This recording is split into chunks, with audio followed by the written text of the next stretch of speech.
So this will be a little different of a video.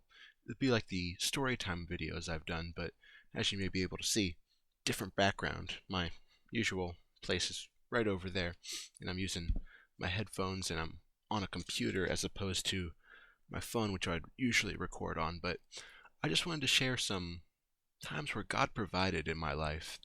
I wrote down 4 of them. I'm sure there's so many more that I could share, but I just chose these 4 for today to show that God works in my life. And if I'm aware of God more often, maybe I can see more times that He's provided for me in all types of ways. Because I know God is working 24/7 behind the scenes, and sometimes He lets us in on some of that stuff that He's doing. Not all the time, but if we're in His will, looking for Him in our lives, I think we'll see more and more. So I want to share some stories that uh, I've experienced that where I saw God's hand in my life, some of which even before I was saved, and some, or most of these, were after. But the first one I want to mention is, I shared this in a short recently, where this was before I was saved. I was in May of 2022, I believe, where I don't know when I started praying. I don't remember when I started praying, but I asked God what to read that night. And I asked Him, I closed my eyes, and I saw in my head Hebrews. I was like, okay, what chapter? And then I saw 5 in my head. And I looked at it. I was like, okay, I can read this. The story carries over into chapter 6, so I guess I'll read the rest of that story there. So I read it, and I was like, man, I don't understand a single thing that I just read. I don't understand any of it. So I asked God. I asked Him, God, help me understand this. Help me gain clarity and understanding for this piece of scripture of yours. And it was late at night, so I just went to bed. And it was Saturday that happened. The next morning I woke up. I got to church. I played for the praise band.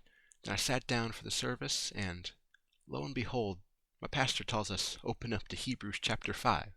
And we read that exact story that day. And I'm sure he explained it and told us all that it had in store. But I don't remember all of it. But I saw what I read, what God told me to read, was the sermon for the next day. And I had asked for understanding in between.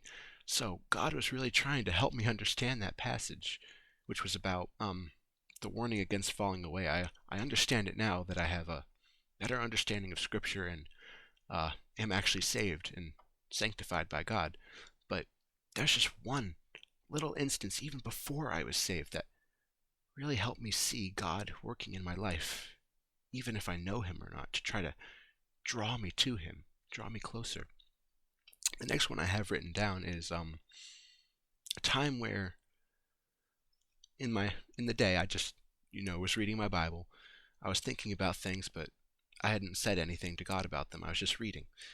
And in my prayers that night, I started by asking God to pray for me.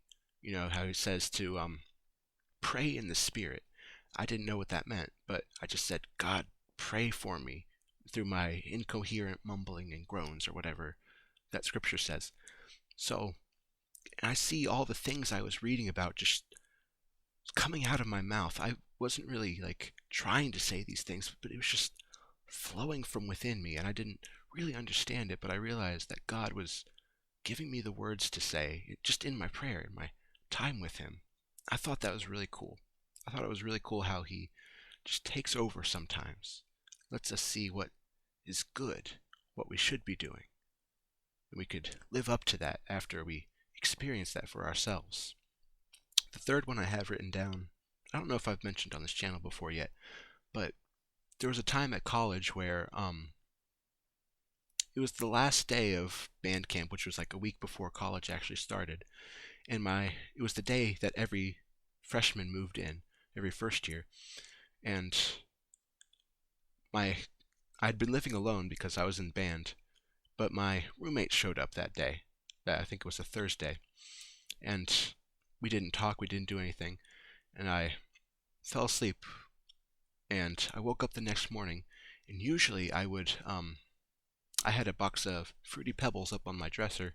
I'd make a little cup of cereal with milk, and I'd eat that before I go to band practice because I learned from experience. You cannot march with a drum without having any food in your stomach. You can't have or at least I can't have a lot of food in my stomach, but I have to have something in me to actually get me by through the day. And I'm a very shy, awkward person, so when my roommate was there, he was still asleep, and I was getting up, ready to go do things. I didn't want to wake him up. I didn't want to disturb him, so I just got my stuff up and left. And as soon as I exited the building, I said, I forgot to eat. And that's bad because this was going to be a more labor intensive day of band camp. So I said, as I was leaving the building, God, I need something to eat. If you could just give me the strength without the food, that'd be amazing. Just please help me out. And stuff happened, and then we finally get to the field where we're going to practice. And one of the freshmen, one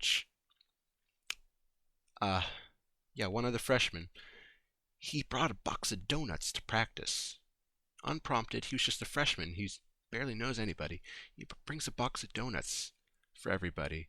And I wasn't greedy. I only took one, and I told him, you were sent from God that day because God had provided donuts, even if it's not the most nutritious breakfast or anything. He provided me something for my stomach to be appeased that morning until I could get to lunch, and I really, really appreciated that because if I had to sit out that day, it would have really sucked. It would have really sucked. And the last one I don't think I've mentioned on this channel. When I was working in HVAC last year, it was probably in March of 2024, there was a morning where everybody just seemed really tense, where everybody was just stepping on each other's toes, and it came out in this big thing where, well, a bunch of grown men acted like babies around me. And two of the guys who were about to leave to go do a job, they had my tool bag in their truck. And they sped off, didn't even care about anything. They were just gone. And I'm already flustered, I'm going to have to go get my bag from them. I'm going to have to meet them somewhere, and get all my tools from them. But everybody's swearing at each other, everybody's doing this, and I'm the quiet guy who doesn't know what's going on. I'm just panicking. And I got to drive my own truck, so I got to sit there and actually talk to God about it all. And in that time, I got my tools from their truck. I had to go, well, over the river, over there, to get my tools. And I had to go all the way back, all the way across, what felt like 5 states to get back to where I was supposed to be doing work that day. And I get there. I get to the job site, and the other guy hasn't showed up, and I'm the new guy. I don't really know what to do on the job yet. I just listen to what he tells me. So I'm sitting there, I'm waiting, and K-Love, which is the Christian radio station, I think that's all around the nation now, and even in other countries. I always had that playing in my truck because it was pretty much my truck. I got to do what I wanted with it. And as I finally pulled in, put a car in park, and I sat there for a while, and I was just talking to God about all the stuff that happened this morning. I was still so flustered. I was tears in my eyes. I could barely see. And every song that was playing was just so comforting. It let me know I was okay, that this would just pass away. It would be fine. And that I've got God on my side no matter what. And, well, that really helped. That really, really helped. And I don't know how everything played out with those guys, how they got along after that, because I wasn't there too much longer via God's will. But these times in my life just feel like God was there just for me. He's working in, 8 billion people's lives right now? Many people don't even know that he's there. But I look and I see him working in mine. I'm starting to get tears in my eyes. I see him working in mine, and it just brings a smile to my face, and I want to share that with everybody. I want to make sure everybody gets a chance to see God working in their lives, to really know the almighty creator of the universe. And that's basically what this video is about. Just even in the little things, God works for the good of those who love him. He loves us. He does. That's true. God bless.